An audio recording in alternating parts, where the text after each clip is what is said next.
Ah, summer. The days are long and the sun is warm. School is out and the beaches are crowded.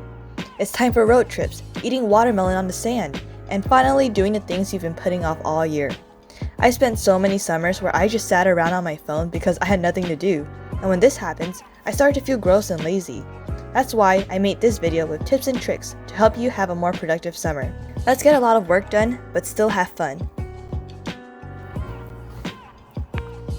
My first tip is to make lists. They can be super helpful when you're planning something or even when you just need your thoughts organized. Make a summer bucket list and put everything you want to accomplish on it. It doesn't have to be fancy, you can even do it on your phone. However, I find that writing something down physically helps me remember better and it's a lot more fun. As you can see, my summer goals are to swim in the ocean, go on a trip, get A's, find a job, adopt a betta fish, make YouTube videos, work out, and go to an amusement park. What's on your bucket list? Let me know in the comments below. Then I tape it up somewhere that I look at all the time, and that's it. The second kind of list I want to talk about is a what to do when you're bored list. Okay, I know that's not an official name, but just bear with me here. The purpose of this list is kind of self-explanatory. Sometimes when I'm really busy, I find myself dreaming or fantasizing of so many things that I'd rather be doing instead, or things that I could do if I just had enough time. So, in order to counteract that, I write all those things down in this list.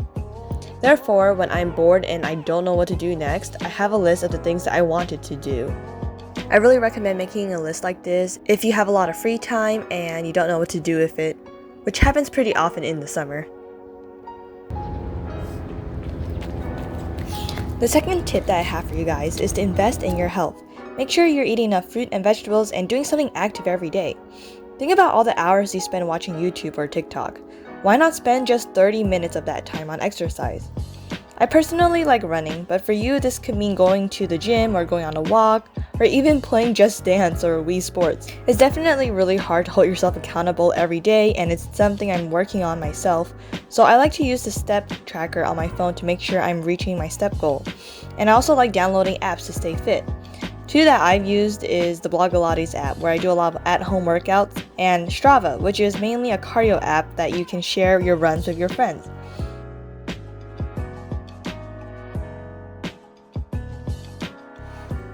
It could be so tempting to look at your phone and end up staying in bed for like 2 more hours, but it's way more productive to just get up and start your day with a morning routine.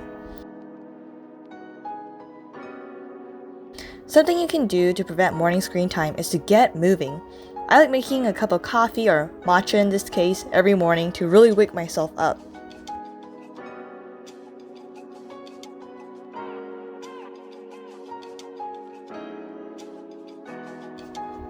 Something else I do every morning is make my bed, because if it's messy, I'm going to feel tempted to jump back in. Cleaning and putting things away in the morning is also a good way to keep your body moving and prevent you from scrolling through Instagram. Also, put in some time picking out an outfit every morning, even if you're not going anywhere special. Changing out of my pajamas really motivates me to start my day. Here, I'm wearing a white top that you've probably seen before, it's my favorite, and some comfy striped shorts. Last week, I wore this exact outfit while on a walk, and this old lady stopped me and said, "Well, aren't you the cutest thing?" I have never felt so validated before. This is now my favorite outfit.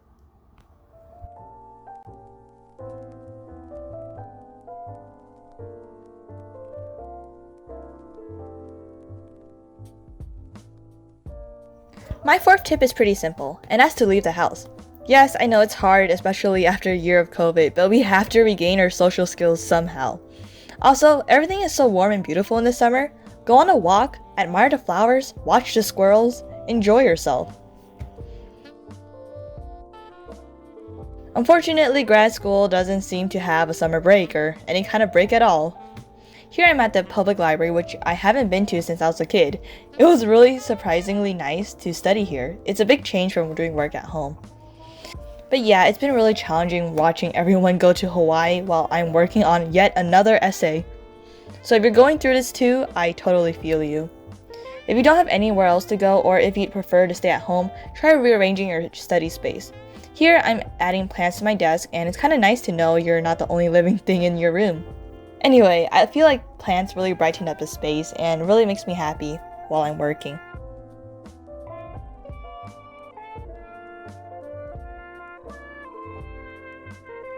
My fifth tip is to learn a new hobby or enrich one you already have. Summer is a great time to learn a new language, a new sport, or anything you've always been interested in, but never had a time to fully invest in.